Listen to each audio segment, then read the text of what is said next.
संक्रांति की सुबह का अखबार खोलते ही सरला की खुशी का ठिकाना न था।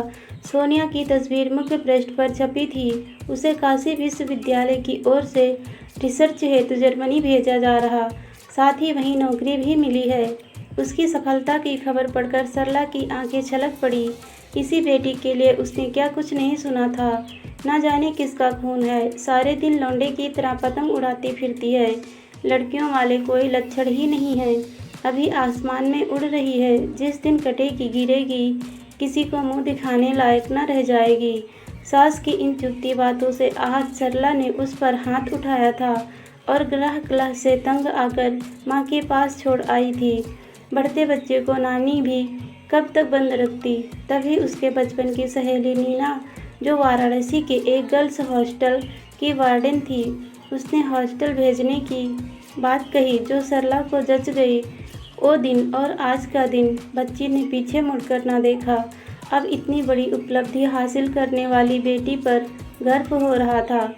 इस बात की सूचना जब उसने सास को दिया तो उनका चेहरा सफ़ेद पड़ गया था।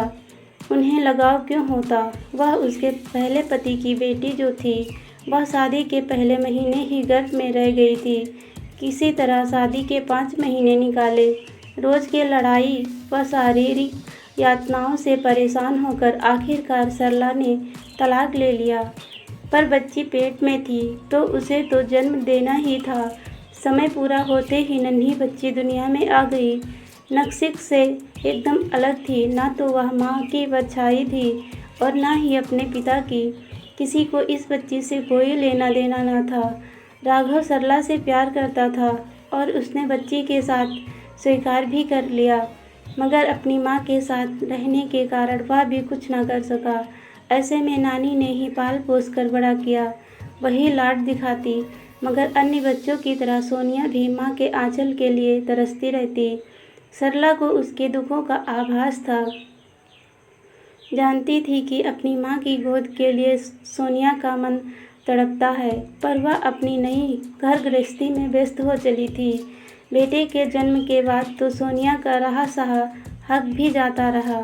सब साथ हंसते रहते, बोलते, पर उसे सारे रिश्ते झूठे लगते, दिखावा लगता। अब इस छोटी सी उम्र में जिंदगी के हर थपेड़े से लड़कर उसकी बेटी विजेता बनी।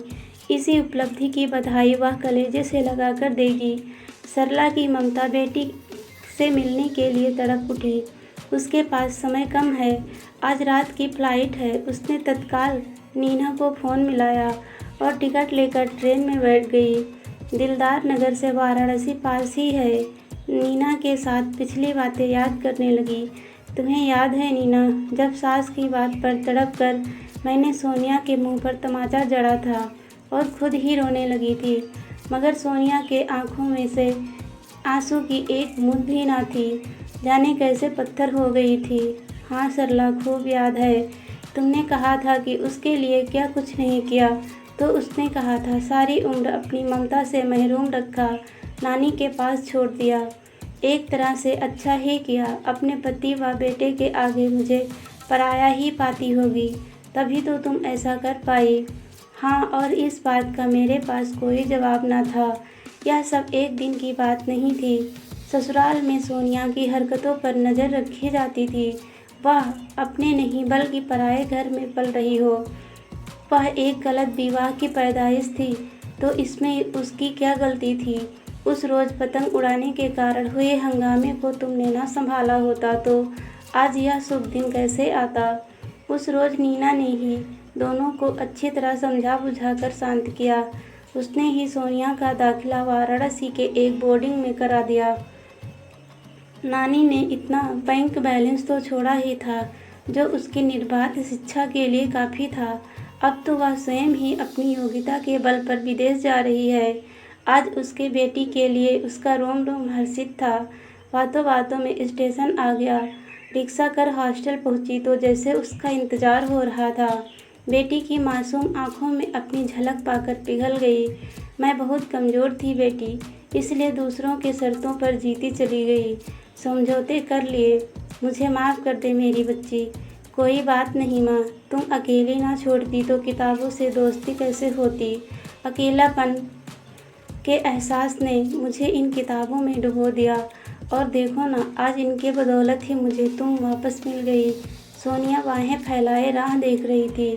मेरे बच्चे, मुझे तुम पर गर्व है। सीने से लगाकर इतना ही कहा, पर बरसों के जज्बातों वाले आंसू दोनों को भिगा गए।